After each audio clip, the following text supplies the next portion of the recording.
Rattlesnakes are out. Sing to them. A childhood lesson in snake lore and why I still sing when I walk, if only to keep from getting bitten. Written and read by yours truly, Oakie McDoakie. Screw-ups and all. Stop, Dad said, his voice like a cleaver cutting bone. I did. Not so much listened as did. Don't move. Look down, he said. Again, I did. Inches before my feet, the brown and tan pattern of the copperhead shifted as the snake slowly passed, his body straight as a hiking stick. Took 10 minutes or more, I swear. Then 10 more minutes before I was able to walk, it seemed. You have to watch where you step, Dad said. I was 5 at the time, maybe 6. This was on the Breakneck Ridge Trail in Cold Spring, New York, in the Catskills. It was the day Dad initiated me into snake lore. Snakes are more scared of you than you are of them, he said. Maybe he said it that day, maybe in later years. Watch where you're walking. Make lots of noise when you walk. Talk. Stomp. They can hear you and feel you coming with their tongues. They don't want to be anywhere near you. They'll avoid you.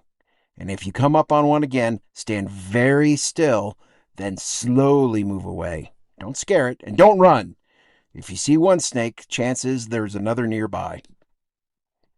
Works for a lot of critters, from snakes to bears. They don't want anything to do with us. I've always found it to be true. Dad's favorite way of making noise, besides walking heavy with his big leather hiking boots, was singing. Jesus walked this lonesome valley. He had to walk it by himself. Oh, nobody else could walk it for him. He had to walk it by himself. That's the first stanza of an old spiritual. I don't know if Dad knew the rest. I sure don't remember him singing the rest, but maybe I never paid attention. He might have learned it in church, or from the radio, or maybe from Pete Seeger himself, who lived around those parts. It's an old tradition, singing when you walk, for keeping away snakes, for fun, for raising your spirits, for keeping a rhythm. Now it occurs to me that Dad might have been using it as a kind of meditation. Hiking and singing in the mountains, that was as much his religion as going to church and doing good works. Sometimes today when I'm hiking, I sing too. Just that stanza, all I remember. Just looked up the lyrics, though, and maybe I'll work in the rest. It's spring now. Not too warm yet, but a week or so ago we had a heat wave. Got up into the 80s, summer temps around here. The rattlesnakes were out. Sissy and I were taking a walk on the BLM land near Hippie's End, like we do most days. There's a 2-track we like to follow.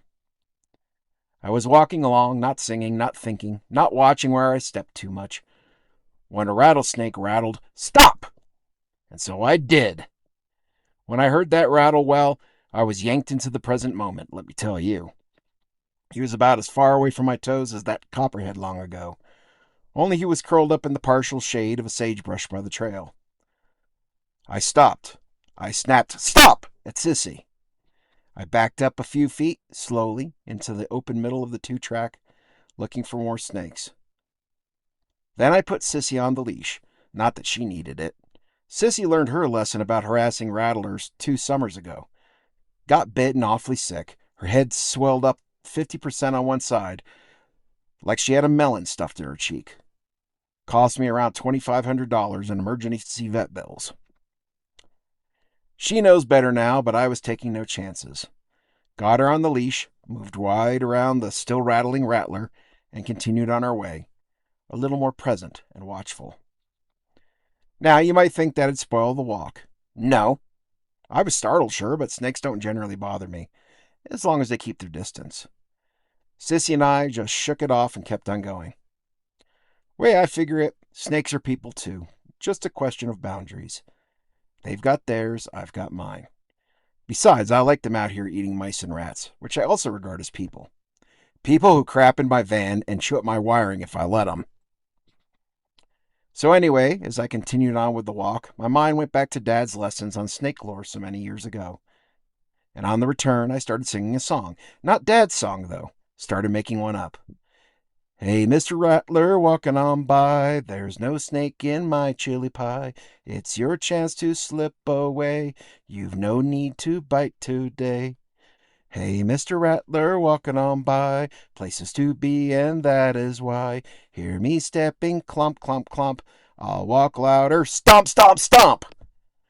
As I sang, stomp, stomp, stomp, that's exactly what I did too, making sure he felt me shaking the earth through his tongue. I tell you, I felt just like Tom Bombadil singing to Old Man Willow.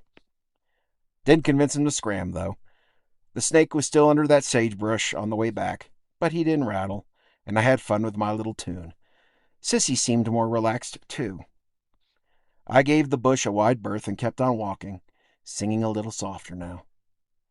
No one got bit. No one turned into snake chili. If you like this, you can tip me on ko-fi.com/Oakie McDoakie or follow me on Substack and the socials. Just go to oakiemcdoakie.com. Until next time, don't let the bastards wear you down.